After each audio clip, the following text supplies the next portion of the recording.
ভারতের চিরপ্রতিদ্বন্দ্বী দেশ পাকিস্তানের সঙ্গে বাংলাদেশের বাড়তে থাকা ঘনিষ্ঠতা নিয়ে এবার দিল্লির কূটনৈতিক মহলে শুরু হয়েছে জোর গুঞ্জন। দক্ষিণ এশিয়ার বর্তমান পরিস্থিতিতে প্রতিবেশী দেশের নতুন এই মেরুকরণকে মোটেও সহজভাবে নিচ্ছেন না ভারতের কৌশলগত বিশেষজ্ঞরা।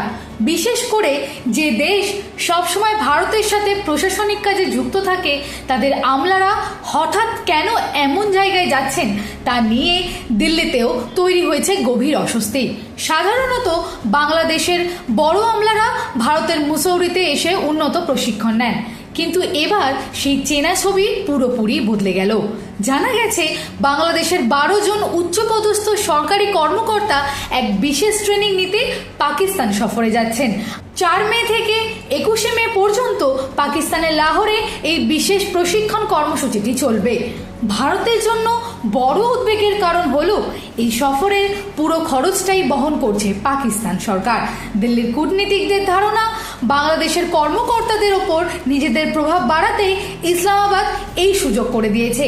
এছাড়া এই দলের স্বরাষ্ট্র ও জনপ্রশাসনের মতো গুরুত্বপূর্ণ দপ্তরের কর্মকর্তারা থাকায় বিষয়টি নয়াদিল্লির নজরে আরও বেশি করে আসছে।